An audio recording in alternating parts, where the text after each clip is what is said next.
A very good morning to all the students. Students, today we are going to start our next chapter, chapter number 4, and name of the chapter is Heat Flow and Temperature. Student, first of all, we are going to learn that what is heat. Heat क्या होता है? Heat is a form of energy that is transferred between two substances at different temperatures. Heat एक form of energy है जो transfer हो रही है. किन के बीच में ट्रांसफर हो रही है? ऐसे दो substances के बीच में जिनका टेम्परेचर क्या है, डिफरेंट है. एक का टेम्परेचर ज़्यादा है और एक का कम है. ऐसे दो substances के बीच में जो एनर्जी का फ्लो हो रहा है वो क्या कहलाती है? हीट कहलाती है. The direction of energy flow is from the substance of higher temperature to the substance of lower temperature. और जो ये हीट फ्लो है, जो ये एनर्जी है, हीट ये जो फ्लो कर रही है, इसकी जो डायरेक्शन होती है वो कैसे होती है? Substance of higher temperature to the substance of lower temperature. यानी कि वो सब्सटेंस जिसका टेम्परेचर हाई है उससे उस सब्सटेंस पे ट्रांसफर होगी जिसका टेम्परेचर लो है, यानी कि higher to lower temperature. We can also say that an invisible energy which causes the sensation of hot and cold is called heat. एक ऐसी इनविजिबल एनर्जी जो ठंडे या गर्म की सेंसेशन प्रोवाइड करती है हमें, हमारी बॉडी में, या हम टच कर रहे हैं तो हमें फीलिंग होती है कि वो ऑब्जेक्ट हॉट है या कोल्ड है. उसे क्या कहते हैं? हीट कहते हैं. When a body is heated it's energy increases. जब कभी भी किसी बॉडी को या किसी सब्सटेंस को, मैटर को हीट करते हैं तो उसकी जो एनर्जी होती है वो क्या होती है? बढ़ जाती है, इंक्रीज हो जाती है. And when it is cooled it's energy decreases. ऐसे ही जब उसको ठंडा कर देते हैं तो उसकी एनर्जी क्या है? डिक्रीज हो जाती है, कम हो जाती है. Heat is measured by the change in temperature it produces in materialistic body. तो हम हीट को मेजर कैसे करते हैं? जो मैटर लिया हमने, जो सब्सटेंस लिया है, उसके अंदर जो टेम्परेचर का चेंज हो रहा है, गर्म से ठंडा हो रहा है या ठंडे से गर्म हो रहा है, वो जो चेंज हो रहा है टेम्परेचर का, उससे हम हीट मेजर कर सकते हैं. अब जैसे हमारे पास सपोज दो ग्लास हैं, दो ग्लास में पानी है, एक में गर्म पानी है और एक में ठंडा या नॉर्मल वाटर है. उसे हम टच करके बता सकते हैं कि कौन सा पानी गर्म है और कौन सा पानी ठंडा है. लेकिन अगर हमसे ये पूछा जाए कि कितना गर्म है, कितना, उसकी क्या जो यूनिट है वो कितनी है, कितनी वैल्यू है उसकी, कितना ज़्यादा गर्म है या कितना ज़्यादा ठंडा है, तो हम उसको अपने हाथों से टच करके नहीं बता सकते. उसके लिए हमें उसकी जो चेंज है, जो टेम्परेचर है, उसको मेज़र करना पड़ेगा. मेज़र करने के लिए हम क्या करेंगे? टेम्परेचर का यूज़ करेंगे. और टेम्परेचर क्या होता है? Temperature is the measure of hotness और कोल्डनेस ऑफ मैटर और सब्सटेंस. जो मैटर या सब्सटेंस है वो कितना कोल्ड है या कितना हॉट है, वो हम किसकी हेल्प से मेजर करेंगे? टेम्परेचर की वजह से. और ये हम करेंगे कैसे? ये हम कैसे करेंगे? By the direction of flow of heat. किस पे डिपेंड करता है ये? जो direction of flow of heat है, किस डायरेक्शन में हीट फ्लो कर रही है, उस डायरेक्शन पे ये डिपेंड करता है. और हम क्या कर सकते हैं? उसका टेम्परेचर मेजर कर सकते हैं. जैसे कि we feel ice cold because heat flows from our hand to ice. हम जो आइस को जब हम टच करते हैं तो हमें वो कैसी लगती है? ठंडी फील होती है. ऐसा क्यों होता है? क्योंकि हमने पढ़ा था कि जो फ्लो ऑफ एनर्जी है, हीट है, वो क्या करती है? एक सब्सटेंस से दूसरे सब्सटेंस में फ्लो करती है. तो हमारे हाथों का जो हीट थी वो ठंडे की तरफ, कोल्ड की तरफ फ्लो करके चली गई, इसीलिए हमें जो आइस है वो ठंडी फील होती है. इसी तरीके से हम कह सकते हैं, जब हम एक hot cup of tea sip करते हैं, जब हम गर्म चाय पीते हैं तो वो हमें कैसी फील होती है? गर्म फील होती है। सेम इसी तरीके से, क्योंकि जो हीट है वो गर्म, जो हॉट कप ऑफ टी था उससे हमारी बॉडी में जा रही है, तो चेंज हो रहा है, इसीलिए वो हमें गर्म फील होती है। तो हम ये भी कह सकते हैं, temperature is the measure of the degree of hotness और कोल्डनेस ऑफ अ सब्सटेंस, कि कितना डिग्री, कितने डिग्री हॉट है या कितने डिग्री कोल्ड है कोई भी सब्सटेंस, उसका टेम्परेचर हम मेजर कर सकते हैं। अब है, जैसे कि हम हर चीज़, हम जो भी मेज़र करते हैं उसकी कुछ यूनिट्स होती हैं डिस्क्राइब करने की। जैसे सपोज हम कोई लेंथ मेज़र कर रहे हैं, तो ये कितने मीटर है, कितना सेंटीमीटर है, कितना किलोमीटर है। तो या फिर सपोज हम टाइम ही देख रहे हैं कि सेकंड है, आवर्स है, कितना है। उसी तरीके से हीट की भी यूनिट होती है मेज़र करने के लिए, कि कोई सब्सटेंस है कितना हॉट है या कितना ठंडा है। तो जो एसआई स्टैंडर्ड यूनिट जो होती है हीट की, वो होती है जूल। लेकिन कॉमनली हम जो कॉमनली यूज़ करते हैं वो है कैलोरी। कैलोरी में हम मेज़र करते हैं। तो अब हम बताएंगे कि 1 कैलोरी कितना होता है। 1 कैलोरी यूनिट क्या होती है? The quantity of heat required to raise the temperature of 1 gram of water by 1 degree Celsius is called 1 calorie. 1 calorie heat कब कहलाएगी? जब 1 ग्राम पानी को 1 डिग्री सेल्सियस तक गर्म करने के लिए जो हीट रिक्वायर्ड होगी वो क्या कहलाएगी? 1 कैलोरी। अब है, बिगर यूनिट ऑफ हीट क्या होती है? Kilo calorie. 1 किलो कैलोरी किसके इक्वल होती है? 1000 कैलोरीज। और 1 कैलोरी कितने जूल्स के इक्वल होती है? 4.184 जूल। इसी तरीके से जैसे अभी हमने हीट की यूनिट बताई है, ऐसे ही टेम्परेचर की भी यूनिट होती है, डिग्री सेल्सियस और डिग्री फ़ारेनहाइट। लेकिन कॉमनली हम टेम्परेचर किस में यूज मेजर करते हैं?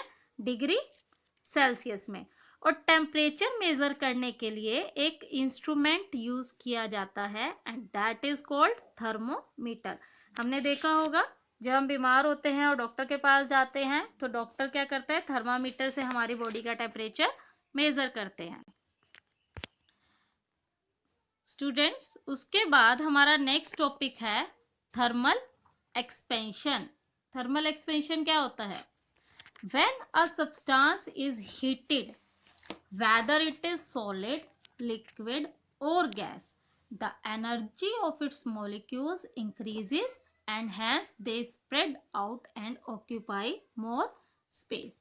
जब कभी भी हम किसी सब्सटेंस को हीट करते हैं, या वो सॉलिड है, लिक्विड है या गैस है, उसके अंदर जो मॉलिक्यूल्स होते हैं, जो मॉलिक्यूल्स के एनर्जी होती है, वो क्या करती है? इंक्रीज हो जाती है, बढ़ जाती है।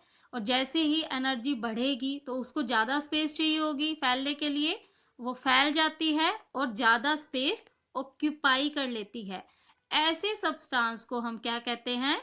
द सब्सटेंस एक्सपेंड्स, मतलब कि जो सब्सटेंस है वो फैल गया है। जैसे कि हमने देखा होगा, कोई रबड़ की चीज़ अगर गर्मियों में सूरज की रोशनी में बाहर हम रख दें तो वो क्या होता है? थोड़ी सी लूज हो जाती है और थोड़ी सी साइज में भी बिग हो जाती है।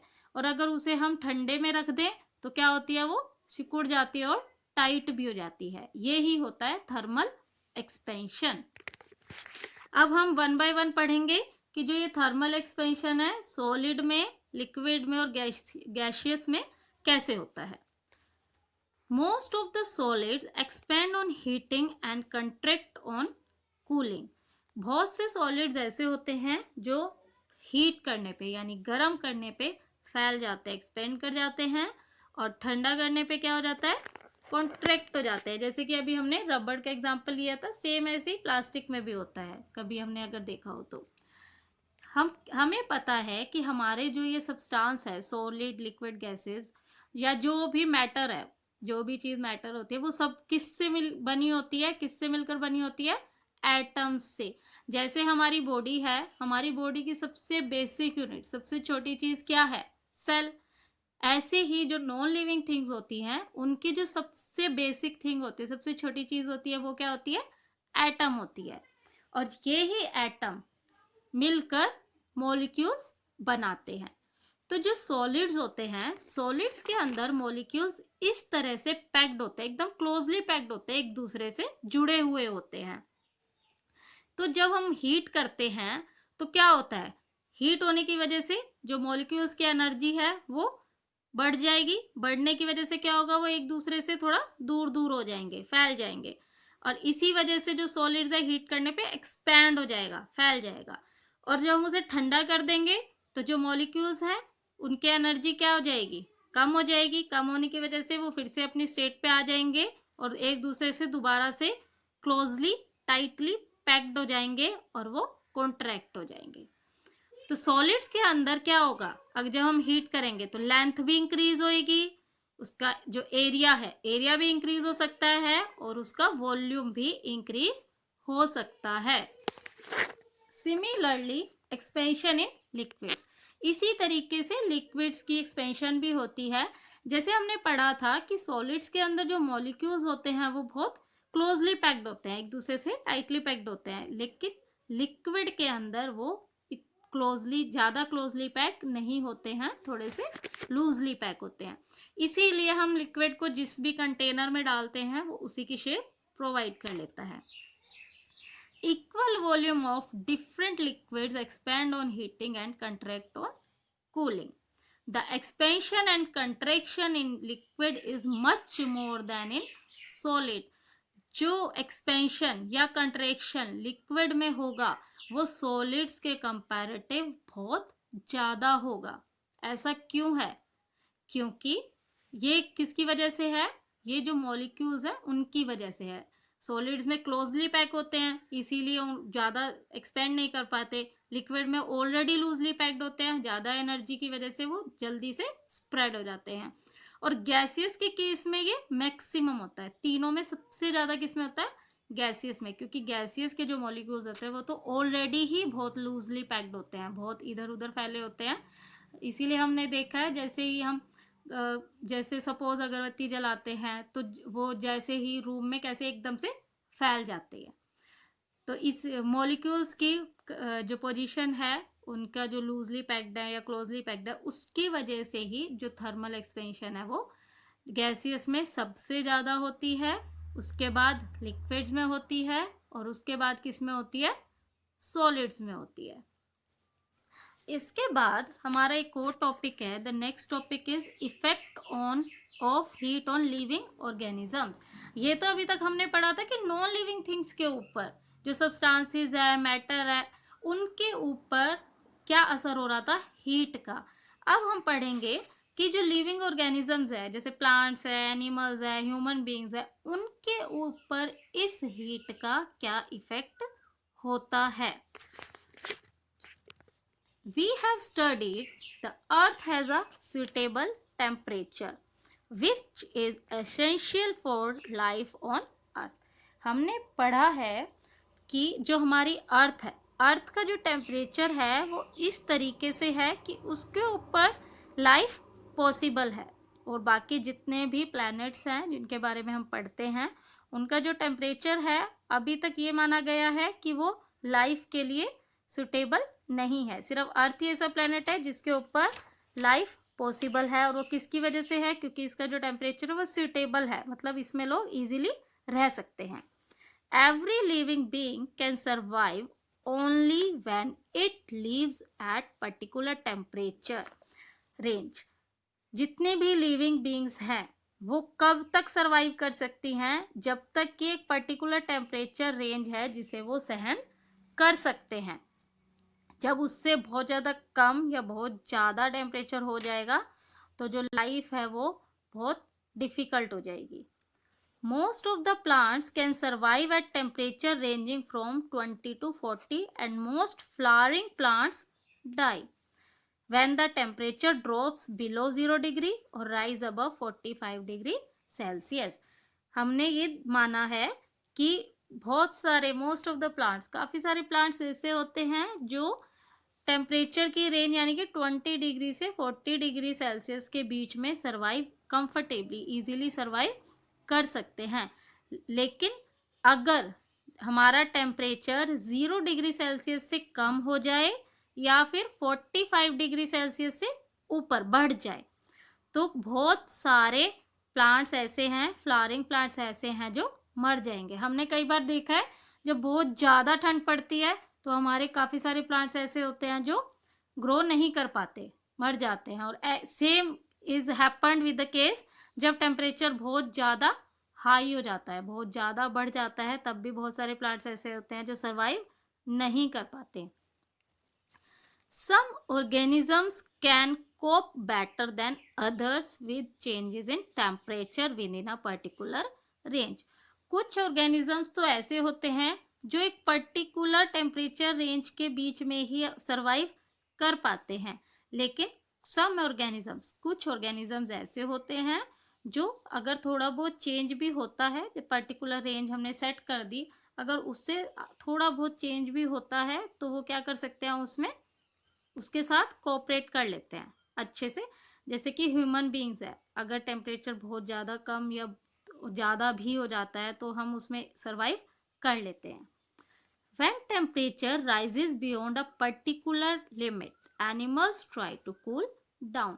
जब टेम्परेचर एक पर्टिकुलर लिमिट से बहुत ज़्यादा बढ़ जाता है तो एनिमल्स क्या करते हैं, अपने आप को ठंडा करने की कोशिश करते हैं। जैसे कि हमने देखा है जब बहुत ज़्यादा गर्मी होती है तो जो डॉग वगैरह हैं वो क्या करते हैं, मिट्टी खोदते हैं, उसके अंदर रहते हैं, जितने भी ठंड पानी में बैठते हैं, जितने भी ठंडी चीज़ें होती है। इसके अलावा क्या करते हैं, वो देखा उनकी टंग बाहर रहती है और उससे स्लाइवा सिक्रीट होता है। स्लाइवा क्या होता है, स्लाइवा इवेपोरेट होने की वजह से उनकी जो टंग है वो कूल डाउन हो जाती है। When temperature decreases and atmosphere becomes too cold, animals try to conserve heat or generate heat by shivering. ऐसे ही ये तो था जब बहुत ज़्यादा गर्मी होती है। अब बहुत ज़्यादा अगर टेम्परेचर कम हो जाता है और जो एटमॉस्फेयर है हमारा वो बहुत ज़्यादा ठंडा हो जाता है, उस टाइम पे क्या करते हैं, यही एनिमल्स अपने बॉडी के अंदर हीट को जनरेट करने की कोशिश करते हैं या फिर जो हीट होती है उसको कंजर्व यानी बचा के रखने की कोशिश करते हैं। और ये किसकी हेल्प से करते हैं, वो शिवरिंग की। शिवरिंग क्या होता है, कपकपाना, उसकी हेल्प से ये एनिमल्स कोशिश करते हैं कि जो हीट इनकी बॉडी में है वो बची रहे या फिर और हीट ये प्रोड्यूस करें, जिसकी वजह से उस टेम्परेचर के साथ ये कंफर्टेबली रह सके। Students, that's all for today. Now we will see that which topics we have covered. We are now can able to understand what is heat, units of heat, about temperature, units of temperature, thermal expansion in solids, liquids and gases, and also effects of heat on living organisms. We will discuss more about this chapter in our next classes. Till then, keep revising the covered topics. Thank you.